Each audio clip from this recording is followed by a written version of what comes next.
दुख में सुमिरन सब करे, सुख में करे न कोई। जो सुख में करे सुमिरन तो फिर दुख का है को। मुसलमानों की बड़ी बदनसीबी है, और मैं सारी मिल्ली तंजीमों को बदनाम नहीं कर सकता हूँ, लेकिन कुछ मुफाद परस्त मिल्ली तंजीमें ऐसी हैं कि किसको ये फिक्र है कि कारवा का क्या हुआ, हर कोई लड़ रहा है कि सरदार कौन है। बहुत सारी खुद साख्ता मिल्ली तंजीमें हैं जिनकी कोई औकात नहीं है, लेकिन फ़ोटो छपवाना, अखबारी बयान जारी करवा करके इन लोगों ने अपने वजूद को हुकूमत के सामने में तस्लीम करवाने में कामयाबी हासिल की। गुजरात में मुसलमानों का खून बहाकर इन्होंने हिंदुओं के जो फ़िरकापरस्त तबका है उनको मुत्तहिद करने का काम किया। आप देखेंगे कि बाबरी मस्जिद को तोड़कर इन्होंने हिंदू सेंटिमेंट से खेल खेला, और नतीजा ये हुआ कि मुल्क की गद्दी पर आकर ये लोग बैठे। इनको ऐसा लगता है कि मुस्लिम दुश्मनी का जो हम काम करेंगे उससे हमारा हिंदू कॉमनर और मुत्तहिद होगा, हमें गद्दी मिल जाएगी। उनको नोचनी, मुसलमानों की बेटियों को नौकरी नहीं मिल पा रही है, मुसलमानों की बेटियों की इज्जत टूट रही है। उसके खुद सूबे में बिल्किस चीख रही है। बिल्किस के साथ जिन लोगों ने रेप किया है उनके गले पर इन लोगों ने माले डाले हैं, और मुसलमानों की तलाकशुदा भी ख़वातीन के बारे में हमदर्द बन गए हैं। ये कहीं से भी मुसलमानों के हमदर्द नहीं है। वक्फ बिल का मामला ये भी है कि हमारे मुतवल्ली बेईमान मुतवल्लियों ने और गैर संजीदा मिल्ली तंजीमों ने आज जब डाका डाला जा रहा है वक्त पर, अगर औकाफ की जायदाद को लेकर ये लोग सही तौर पर स्कूल चलाते, औकाफ की जायदाद पर मनमानी नहीं करते, ये बेईमान मुतवल्ली अगर औकाफ की जायदाद में खुरद नहीं करते, तो ये बदतरीन दिन हमको देखने नहीं पड़ते।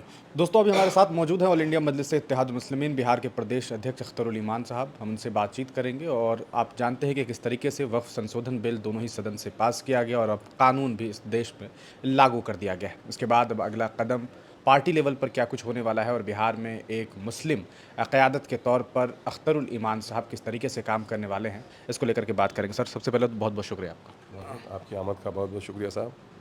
जिस तरीके से वक्फ बिल लागू हुआ, और कहा सकता है देर रात दोनों ही सदन में बहुत लंबी कार्रवाई चली, तमाम बातों के बावजूद सब कुछ एक तरफ रहा और कानून बड़ी आसानी से पास हो। इसके बाद अब लागू भी कर दिया गया है, और कुछ जगहों से खबरें भी सामने आने लगी है कि बाज़ाब्ता इस कानून को नाफिज करने का जो है सिस्टम शुरू हो गया है। किस तरीके से देख रहे हैं और क्या रुख होने वाला है आने वाले दिनों में? देखिए, हर जन के वक्फ तरमीमी कानून 2025 जो इस वक्त एक नंगी तलवार है मुसलमानों की औकाफ की जायदाद पर, वहीं पर एक नंगी तलवार है मुल्क के आइन पर, और एक नंगी तलवार है मुल्क के समरसता पर, सौहार्द पर, अमन बाहमी पर, है ना। जो हिंदू और मुसलमानों के जो गंगा जमनी तहजीब रही है उसको पामाल करने की मोदी सरकार की एक नापाक साजिश और कोशिश है।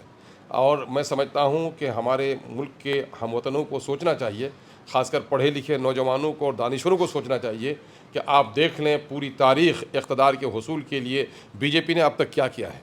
बीजेपी ने इक़्तिदार को हासिल करने के लिए न इनके पास कोई तरक्की का एजेंडा है, न नौजवानों के रोज़गार हैं, न खेती की तरक्की है, न सनती इनकलाब लाने की तरक्की है। इन्होंने सिर्फ़ और सिर्फ मजहबी जुनून की बुनियाद पर और मुस्लिम दुश्मनी की बुनियाद पर अपनी सियासत को आगे बढ़ाया है। गुजरात में मुसलमानों का खून बहाकर इन्होंने हिंदुओं के जो फ़िरकापरस्त तबका है उनको मुत्तहिद करने का काम किया।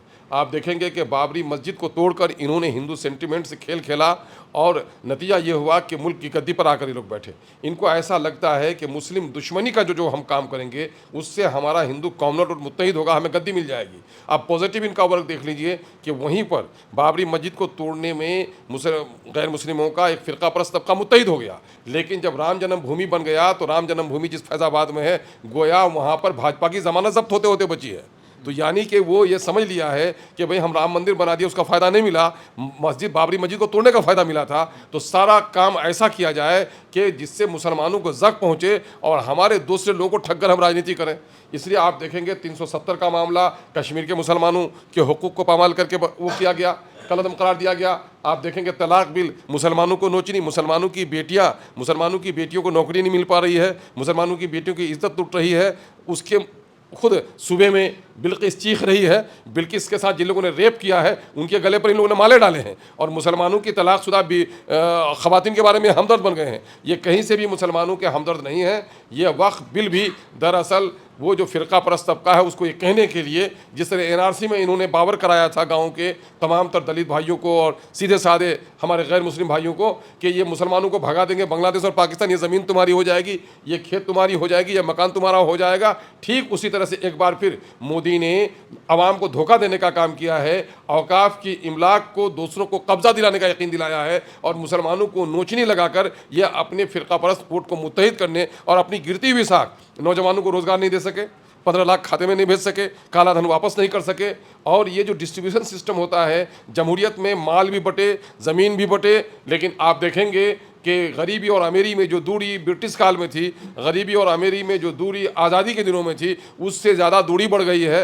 अभी देश के अंदर में रातों रात इन्होंने दो धन्ना सेठ को, अंबानी को, अडानी को, इसने ज़मीन से आसमान पर पहुंचा दिया है और देश की एक बड़ी संपत्ति इनके कब्जे में चली गई है। आप देखेंगे कि BSNL को चूना लगवा दिया और BSNL के खिलाफ प्राइवेट कंपनी के जियो का प्रचार कर रहा हो प्रधानमंत्री, तो आवाम को समझना चाहिए कि पब्लिक प्रॉपर्टी का वफादार है या निजीकरण का मामला है। हमारे दलितों को समझना चाहिए कि सारी चीज़ें निजीकरण हो जाने के नतीजे में शेड्यूल कास्ट शेड्यूल ट्राइब्स को बाबा अंबेडकर के पुनः पैक्ट के जरिए से जो रिजर्वेशन मिला था, उनकी नौकरियां खत्म हो रही हैं। नीतीश कुमार जी ने खुद बिहार में मुसलमानों को और शेड्यूल कास्ट को हाशिए में पहुंचा दिया है।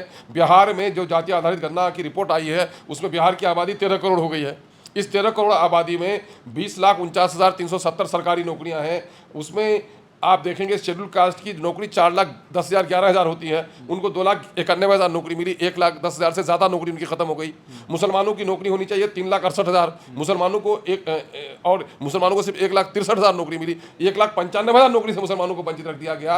ये सारी वो नाकामियाँ हैं जिस नाकामी को छुपाने के लिए ये लोग मजहब का कार्ड खेल रहे हैं, और ये मजहब का कार्ड है, मुसलमानों को बिला वजह परेशान करने का मामला है। और दूसरी तरफ वक्फ बिल के बारे में, वक्फ बिल का मामला ये भी है कि हमारे मुतवल्ली बेईमान मुतवल्लियों ने और गैर संजीदा मिल्ली तंजीमों ने आज जब डाका डाला जा रहा है वक्फ पर, अगर औकाफ की जायदाद को लेकर ये लोग सही तौर पर स्कूल चलाते, औकाफ की जायदाद पर मनमानी नहीं करते, ये बेईमान मुतवल्ली अगर औकाफ की जायदाद में खुर्द नहीं करते, तो ये बदतरीन दिन हमको देखने नहीं पड़ते। इसमें कसूर है, लेकिन जाहिर है उसके बावजूद भी मैं कहता हूँ औकाफ की जो जायदाद है वो फ़ी सबिलिल्लाह है, वो अल्लाह के नाम से वक्फ है। मेरे अपने घर को कोई जला दे मुझे गम होगा, लेकिन खुदा के घर को कोई जलाए तो मुझे इंतहा गम होगा। इसलिए कि मुसलमान अपनी ज़ात से ज़्यादा अपने रसूल से मोहब्बत करता है और खुदा के हुक्म पर अपनी जान भी जान देने वाले की तस्लीम रज़ा के खातिर उसके हवाले करना चाहता है। मामला ये है कि औकाफ की जायदाद गरीबों, यतीमों, बेवाओं, मिस्किनों, मुसाफिरों और हाजतमंदों के लिए है। औकाफ की जायदाद जो है वो हमारी फ़ी नफ्स ही वो तमाम तर इबादत खाने, चाहे वो हमारे ईदगाहें हों, मसाजिद हों, दीनी मकातिब हों, दीनी मदारिस हों, इमाम बाड़े हों, है ना, खानकाहें हों, जिनका ताल्लुक़ मजहबी मरासिम से है, ये तमाम तर फ़ी नफ्स ही वक्फ के हैं। और इस नए वक्फ कानून के ज़रिए से जो वक्फ बाय यूज़र है उस पर एक बिजली गिर रही है। लिमिटेशन का भी मामला आ जाएगा कि 12 साल तक इसका कब्ज़ा हुआ तो मुमकिन है कि उसको हटाने में दुश्वारी होगी। और मोदी ने गोया मुसलमानों के इमलाक को छीनने का काम किया है और मुसलमानों के ख़िलाफ़ गैर मुस्लिमों के फ़िरका परस्त तबके को मुत्तहिद होने का पैगाम दिया है। ये मुल्क की भलाई का नहीं, मुल्क की तबाही का अमल है। और इसके ज़रिए से घर घर ये खाना जंगी पैदा करेंगे, सिविल वार की कैफियत पैदा करके वो गद्दी पर बने रहना चाहते हैं। मैं ये जानना चाह रहा हूँ कि मजलिस बिहार में अभी मौजूदा वक्त में इस बिल की मुखालफत के लिए क्या कुछ करने वाली, क्योंकि मिली तंजीमों ने बड़े बड़े फैसले लिए हैं। मुस्लिम पर्सनल लॉ बोर्ड ने आज से आने वाले 7 जुलाई तक एक कह सकते हैं कि लंबे वक्त तक प्रोटेस्ट करने का, एक मुजाहरा करने का उन्होंने ऐलान किया। हालांकि ऐसा लगता है कि इससे बहुत ज़्यादा पब्लिक को इसके बारे में जानकारी भी नहीं है, इसकी कमी भी है, लोगों को पता नहीं, और बहुत सारे लोगों को अभी भी ये मालूम नहीं है कि आज से कुछ ऐसा सिलसिला शुरू किया गया है। क्या आपको लगता है कि मिली तंजीमें नाकामयाब होती हुई दिखाई दे रही है, एक सही तरीके से प्रोटेस्ट नहीं हो पा रहा है, एक प्लेटफॉर्म पर नज़र नहीं आ रहे हैं, क्योंकि कोई कह रहे हैं कुछ, कोई कह रहे हैं कुछ, और ऐसे में आपकी पार्टी का भी क्या रुख है? देखिए, मैंने औकाफ के ताल्लुक़ से कई जलसे में मैंने कहा कि कबीर जी के दुआ की 2 पंक्तियाँ मैं याद दिलाता हूँ कि सुख दुख में सुमिरन सब करे, सुख में करे न कोई, जो सुख में करे सुमिरन तो फिर दुख काहे को होए। असल इत्तिहाद होता है अमन के हालात में। मुसलमानों की बड़ी बदनसीबी है, और मैं सारी मिल्ली तंजीमों को बदनाम नहीं कर सकता हूँ, लेकिन कुछ मुफाद परस्त मिल्ली तंजीमें ऐसी हैं कि किसको ये फिक्र है कि कारवा का क्या हुआ, हर कोई लड़ रहा है कि सरदार कौन है। बहुत सारी खुद साख्ता मिल्ली तंजीमें हैं जिनकी कोई औकात नहीं है, लेकिन फ़ोटो छपवाना, अखबारी बयान जारी करवा करके इन लोगों ने अपने वजूद को हुकूमत के सामने में तस्लीम करवाने में कामयाबी हासिल की है।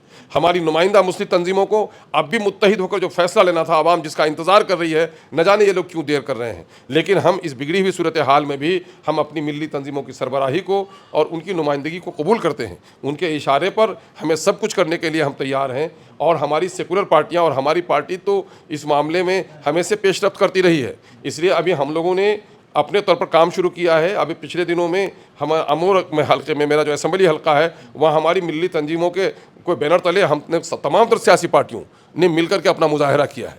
और अभी किशनगंज में इंशाअल्लाह 20वीं तारीख को एक अजीम मुजाहरा होने जा रहा है। उसमें भी हमारी सारी मिली तंजीमें मुत्तफ़िक़ हैं और सारी सेकुलर पार्टियाँ जो हमारी हैं, वो तमाम तर पार्टियाँ जिन लोगों ने इसकी मुखालफत की हैं, सिवाय एनडीए के सब लीडर्स उसमें शामिल हैं। तो हमको ये काम करना चाहिए, चूँकि 24 लोग मुसलमान मेंबर पार्लियामेंट हैं, लेकिन आप देख रहे हैं तकरीबन 200 से ज़ायद लोगों ने इस बिल की मुखालफत की है।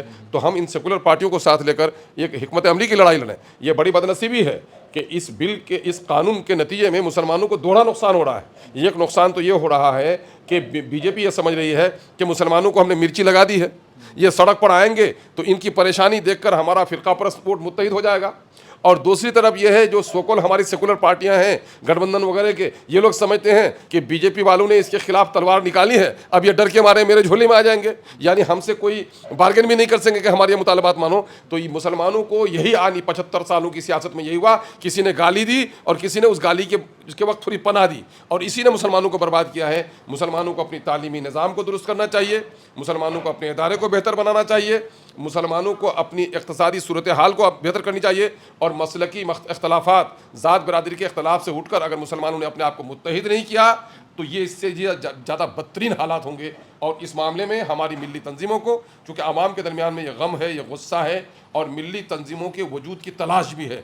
अगर ऐसे मुसीबत की घड़ी में मिली तंजीमें आवाम से रब्ता नहीं करती हैं तो इनके एतबार में और कमी आएगी। मैं चाहता हूँ, मैं ये नहीं कहता कि आप जाकर सड़क जाम करें, ट्रेन की पटरियाँ उखाड़ें, नहीं, मैं ऐसा कभी नहीं कहता। पूरा अमन तौर पर और जमहूरी अंदाज में आइनी दायरे के तहत अपने आवाम में इस बात को ले जाना चाहिए और आवाम को तरगीब देनी चाहिए, उसकी तरबियत करनी चाहिए, उसको बाखबर करना चाहिए कि इस मुल्क में मौजूदा जो सूरत हाल है, पिछले जो कवानीन बने आपके ख़िलाफ़, वक़्फ़ का जो कानून बना है, आने वाले जो अंदेशे हैं, इससे अपनी मिल्लत को बाखबर करना चाहिए। चूँकि सिर्फ जुल्म हम ही पर नहीं हो रहा है, बज़ाहिर लग रहा है कि तलवार हमारी गर्दन पर लटकी है, लेकिन इस मुल्क में जो पसमानदा तबक़ात हैं, जो SC और ST के लोग हैं, उनके साथ भी जुल्म हुआ है। और इसमें मुसलमानों को लीड लेकर इस मुल्क के दबे कुचले, शोषित, वंचित, पीड़ित लोगों के मसाइल को हल करने के लिए अगवाई करनी चाहिए। लेकिन मौजूदा वक्त मसला ये है कि हमारी मिली जमातें भी कहीं ना कहीं सियासी बाजीगरी का कहीं के शिकार हो जाती हैं। हम सारी तंजीमों को नहीं कह सकते, लेकिन कुछ तंजीमें ऐसी हैं जो मुसलमानों का एतमाद हासिल करके अपने ज़ाती मुफाद का सौदा कर रही हैं।